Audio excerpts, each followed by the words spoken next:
welcome to my channel. Today we're continuing the Fairytale Mermaid edition build, and I'm very excited because I think this is my most interesting and maybe even best house I've ever built, because it's very different and I really like how it turned out. It looks very tropical and very fairytale like, which is good. If you hear some background noise, I'm hoping you don't.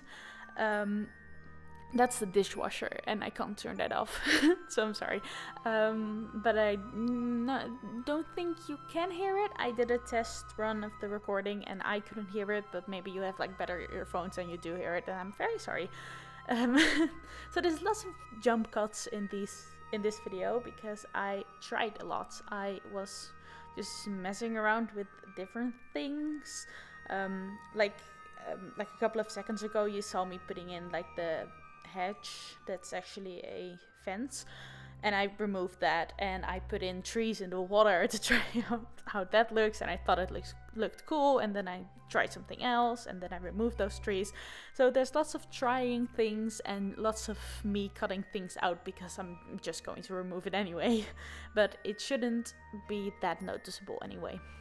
So you probably saw that lots of this build is on the outside, and that's mostly because of the character that I've built, because I feel like as a mermaid she likes to be in big areas, because when you're in the sea you're on the water, so you might feel a little closed off, but it's a really big ocean, unless you're in like a lake or something, but then still it's a really big place to live to call your home. So I feel like she would feel a little closed off if she isn't in the pool.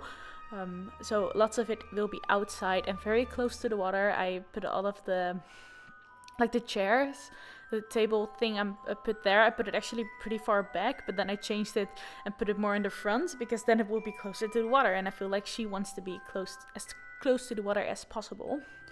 And this mermaid is not ashamed of her body or of anything. I don't think she really knows what that is. As humans, we have like sort of rules on what we can and can't do. You saw her standing on the little thing.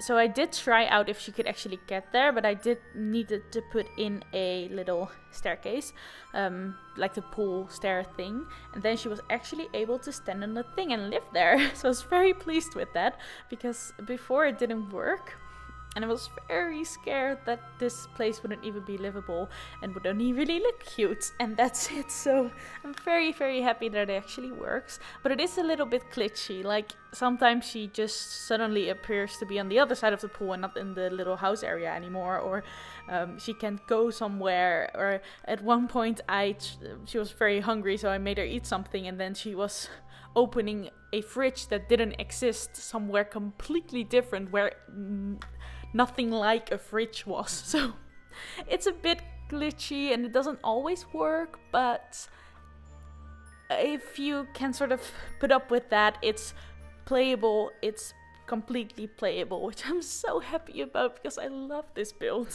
But as I was saying, humans have certain rules, and one of them is that you usually don't really go around and walk around naked, but mermaids, I don't think they really have that rule. So what I did for the bathroom, I actually put the tub outside because she would prefer to take a bath outside, and then she has like a little like toilet area, and that is closed off just because of the smell. I didn't really like the idea of just having a toilet in the middle of a room or outside. I was thinking about putting in one of those bush things that came with Get Together, but I decided against this just because it gets dirty and you can't clean it, and it's just a little too much work to deal with that. And I actually did something pretty interesting with the lighting in this room, because the lights that I used were actually those like little mood lights. It's like little plum bulbs, and they are red, and they make a romantic vibe, because I actually made her more of a siren than a mermaid. I don't know if that's how you're supposed to say it, but those creatures actually lure people into the sea, kind of seduce them, mostly men. I mean, the stories were old, so I mean, women, men, who cares? I feel like she would lure in both. So the romantic vibe sort of goes with the whole seducing thing. So that's why I chose to do that. Because I feel like she lures them into her bedroom and then kills them. Because she is not a nice mermaid. She is very dangerous. I think I gave her very bad traits. She's probably like jealous and evil or something like that. So she's not a nice person. Although she has a very nice house. Which I don't think she deserves. But I think everything about this house is just very romantic looking. I changed the shape of the pool to make it look more natural, I guess, because I'm going for a lake. It's not a lake, it's a pool. Using a fountain would have made it look more lake-like, but a pool you can actually swim in, which I really, really, really wanted. And now I'm putting down the rocks. I'm putting down rocks all around the pool. It took me a really long time, and you will get to see like 2% of it, maybe. Maybe even less. And also colored around the lake or the pool to make it look sand-like, sort of like we're on the beach. And then I was dealing with the harsh line around it, because then you can actually see where the lot starts and ends. So I removed most of it. And now I'm putting in larger rocks, because I really like the idea of just having a little bit of like a cliff sort of idea, because behind it is actually a cliff, and I wanted to make this look like it's sort of part of it.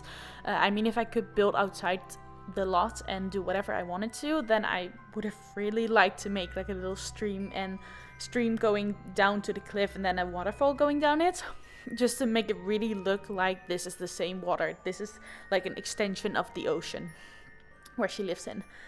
And lures in people to kill them. I'm so sorry that I made her so evil. I don't know why, I just felt like it, I guess. That the story always fascinates me.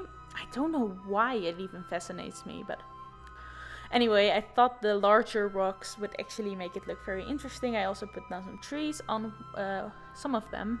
This is like the only one. On one of them. And I also enlarged some other rocks around it to make it more... blend in more, I guess. So I'm putting so much work into this at this point.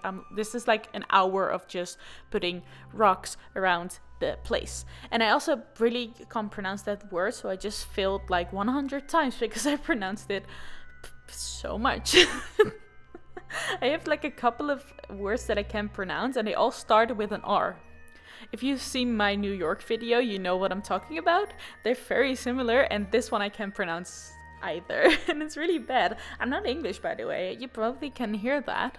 I'm actually Dutch, so that's why my English is so terrible. Like, I guess my understanding of English is fine, just my pronunciation is horrible. I hate it. But anyway, I'm kind of getting to the end here. I'm just using some trees to go around it. I actually ended up using the pink blossom things that remind me of Japan, those trees, because they look very fairy tale like. And after that we will have some more like little